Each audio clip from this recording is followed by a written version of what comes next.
Hello students, welcome back to my channel. Guys, अब please मेरे channel को like share subscribe करें, bell icon को प्रेस करें ताकि डेली अपडेट आपको मिलती रहे। आज इस वीडियो में हम सॉल्व करने वाले हैं क्लास 10th मैथ्स एनसीईआरटी से chapter 6 triangle exercise 6.1 question number 2 and question number 3। Question number 2 and question number 3 हम वन बाय वन सॉल्व करेंगे। First start with question number 2। Question number 2 is give two different examples of pair of similar figure and non similar figure. हमें यहाँ पे examples बताने हैं similar figures के and non similar figures के। Similarity के लिए हमारे पास जो कंडीशन होती थी वो क्या होती थी कि सिमिलर होने के लिए कोई भी दो फिगर का शेप हमारा सेम होना चाहिए था। शेप हमारा सेम होना चाहिए था, same shape, but not necessarily same size. Okay, size हमारा डिफरेंट हो सकता है लेकिन शेप हमारी सेम होनी चाहिए सिमिलर होने के लिए। इसी तरह के हमें यहाँ पे एग्जाम्पल्स बताने हैं, कोई भी दो एग्जाम्पल्स देने हैं कि कौन सी फिगर्स हमारी सिमिलर हो सकती हैं एंड कौन सी दो फिगर्स हमारी नॉन सिमिलर हो सकती हैं।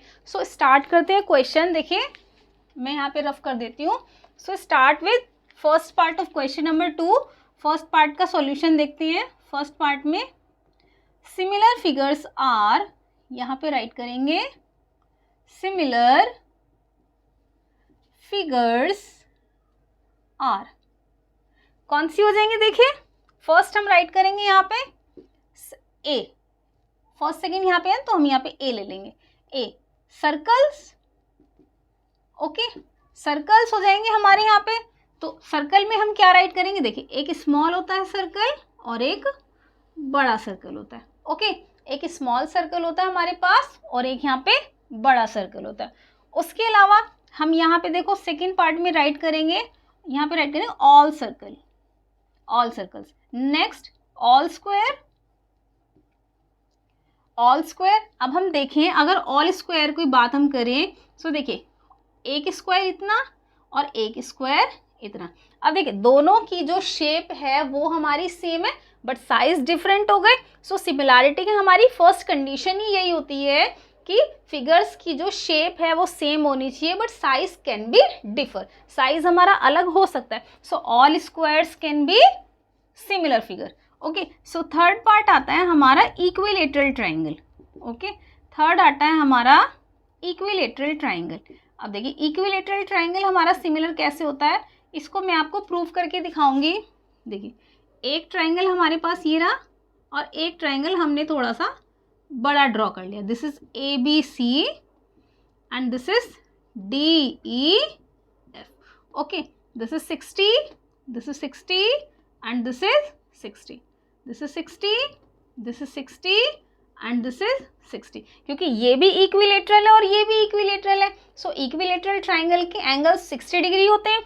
साइड्स हमारी अलग अलग हो सकती हैं। इसको ले लेते हैं 2 2 2, यहाँ इसकी साइड्स ले लेते हैं 4 4 4। ओके, हमें इसको यहाँ पे देखो सिमिलर प्रूव करना है। हमें सिर्फ एग्जांपल्स में लिखना था कि क्या क्या फिगर हमारी सिमिलर होती है, बट इक्विलेटरल ट्राइंगल को मैं आपको यहाँ पे प्रूव करके दिखाती हूँ, क्योंकि इससे पहले जो हमने क्वेश्चन नंबर 1 किया था वहाँ पे एक फर्स्ट पार्ट का, आई गेस कि फोर्थ पार्ट आया था, फर्स्ट क्वेश्चन का फोर्थ पार्ट आया था जहाँ पे हमारे पास इक्विलेटरल ट्राइंगल था। तो आप इस पार्ट को वहाँ पर भी प्रूव करके शो कर सकते हैं। ओके, यहाँ पर मैं देखती हूँ आपको, देखिए इसको प्रूव करके दिखाती हूँ। देखिए, angle A is corresponding angle A equals to angle D.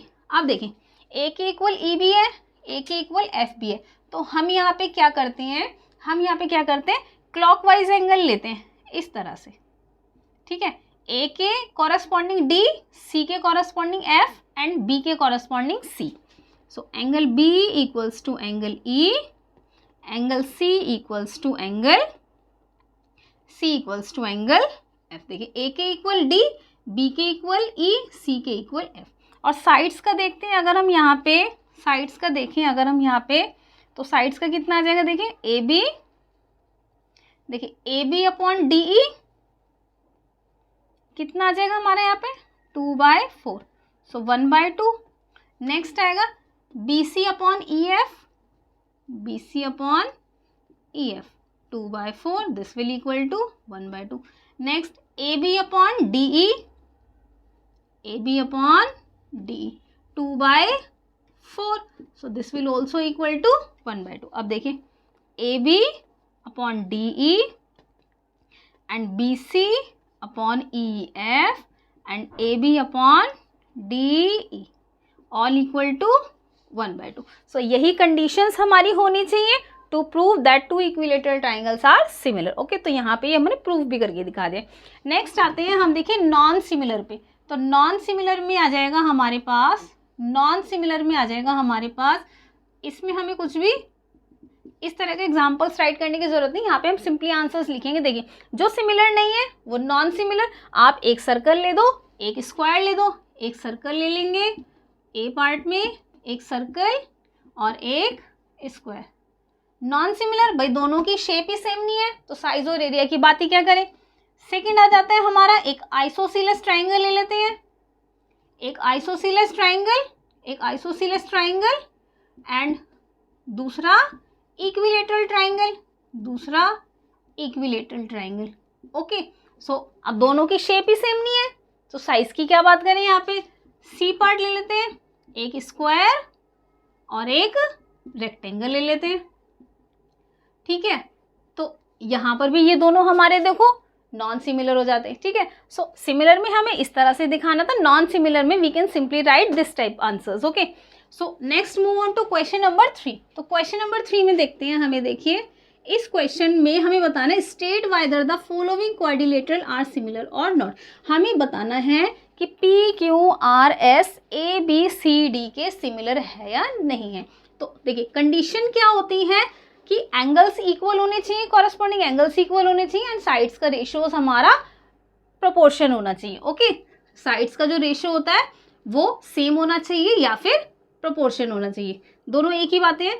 देखो सबसे पहले साइड का रेशियो अगर हम चेक कर ले PQ upon AB, QR upon BC. अब देखो हम साइक्लिक ऑर्डर में चलेंगे. इसमें 9th क्लास में आपने पढ़ा था ना कि साइक्लिक ऑर्डर में हमें चलना होता है. तो साइक्लिक ऑर्डर में चलेंगे PQRS ABCD. तो यहाँ पे देखो सॉल्यूशन में इसके देखते हैं कि PQ अपॉन AB कितना आएगा 1.5/3. पॉइंट हटाएंगे 10 लगाएंगे. 5 2 = 10, 5 3 = 15. 3 से 3 कैंसिल 1/2. ओके, तो सभी का रेशियो हमारे अकॉर्डिंग यही आएगा. तो मैं डायरेक्ट राइट कर देती हूँ. देखिए PQ upon BC 1.5/3 equals to 1/2. Next आएगा QSR upon CD. SR upon CD कितना आएगा 1.5/3. तो कितना आएगा 1/2. नेक्स्ट PS अपॉन AD कितना आएगा 1.5/3. सो 1/2. देखिए साइड्स का रेशियोज तो हमारा यहाँ पे सेम आ गया. अब हम चेक करते हैं angle. So angle P is not equal to angle A. क्यों? क्योंकि ये हमारा 90 डिग्री है. और यहाँ पे हमारा कोई भी एंगल नहीं गिवन है.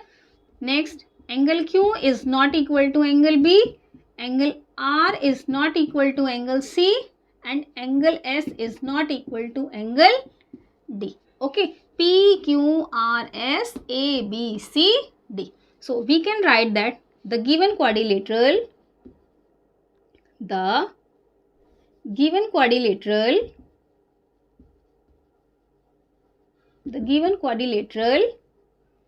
are not similar.